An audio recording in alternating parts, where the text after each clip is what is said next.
Hello, viewers! Come one, come all to the Carnivalesque, a festival time phenomenon as exciting as it is socially disruptive. The Carnivalesque, a term coined by Mikhail Bakhtin, centers upon ye old medieval tradition where social order is temporarily disrupted in favor of festivities. Jeremy Horton writes, quote, "The Carnivalesque seeks a certain harmony between the privileged and the forgotten through the use of chaos," end quote. It is, as stated by Theodore Shekels, quote, "presumed to be on the political left rebelling against the various isms of the political right," end quote. From Ursula Le Guin's The Ones Who Walk Away from Omelas to N.K. Jemison's The Ones Who Stay and Fight, this chaos exists adjoining to through our readerly responses and within these societies. These narrators label readers as disbelievers. It seems that chaos, recognizable in our own world, is still more convincing than utopia-like order. These narrators outline splendorous settings and then, when readers turn incredulous, prove themselves by including singular, stinging tragedies. These moments reveal power imbalances and familiar symbols of governmental capitalist control. This oppressive dynamic feels more relatable than a limitlessly joyful society. Thus, the stories themselves take on a carnivalesque distortion as sensory-rich descriptions of festival time are torn by tonally disruptive depictions of human suffering. In Le Guin's short story, The Ones Who Walk Away from Omelas, the chaos that pollutes the city is a tortured child, cries stifled by the sensory overstimulation of the city's festivities. Le Guin begins, quote, "With a clamor of bells that set the swallows soaring, the festival of summer came to the city Omelas," end quote. The word clamor implies a sound of celebration and, contrarily, of alarm. Bells have historically rung in examples of the carnivalesque. In The Hunchback of Notre Dame, Quasimodo, a deformed man made deaf by bell ringing, is crowned king at the Feast of Fools.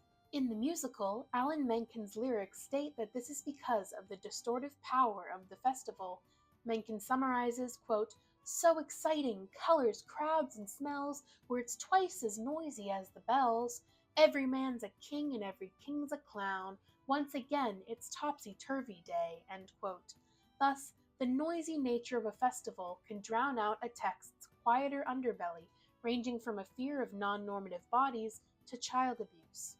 In Le Guin's text, the child is mentioned and then banished from memory for the population of Omelas to continue their merry, loud way of life. The child's suffering is contrastingly quiet, except for a cry of, quote, "I will be good," end quote. Le Guin describes the child's housing as, quote, "in a basement under one of the beautiful public buildings," end quote, or, quote, "perhaps in one of its spacious private homes," end quote. By using words like beautiful, public, and spacious, Le Guin exaggerates the cramped, quote, "little room," end quote, where the child is actually kept. The population, quote, "depend wholly on this child's abominable misery," end quote. Thus, this one child's suffering is depicted as a necessary exception within a society in a perpetual state of festivities. Likewise, the exceptionality of Quasimodo's treatment emphasizes the unacceptability of his appearance on any day other than Topsy-Turvy Day, where reality and prejudices are suspended. Menken's mention of this festival happening once again notes the importance of iterative festivals as they establish a fantastical world whilst troublingly only presenting the best facade of said world. Rather than sound, Jemison focuses on materiality, worn and weaponized, in the Omelas-like Umhelit. On the Day of Good Birds, locals decorate their homes, their cities, and themselves. Jemison writes, quote, "Dyed silks plume forth from every window alongside drones of copper wire and feather glass," end quote. Both of these materials would seem deliciously foreign to Jemison's ignorant, American-coded reader. Silk fluttering, quote, "from every window," end quote, entails luxury being no longer confined to the wealthy. Even farmers make their own adornment. Jemison outlines an example of this and how he, quote, "hopes others will think it fine. They do," end quote. This celebration of overlooked roles deepens Umhelit's appeal. Yet, the accessory looking, quote, "like a ladybug," end quote, but being wooden, adds a subtle foreshadowing of artifice, prompting readers to question what else lies beneath the likewise lacquered surface of Umhelit. Readers may be shocked, especially if they have not read Le Guin, when the plot shifts towards the murder of an information-seeking man. The political underbelly of Helot is thus revealed as adults, like in Le Guin, inflict coercive compliance onto the prime literary symbol of vulnerability, a child.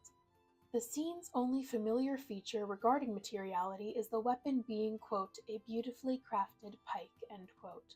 Thus, despite the enticing materiality embroidered onto Helot's festivities, the authoritarian weaponization of power becomes the lasting effect stabbed into the hearts of Jemison's readers.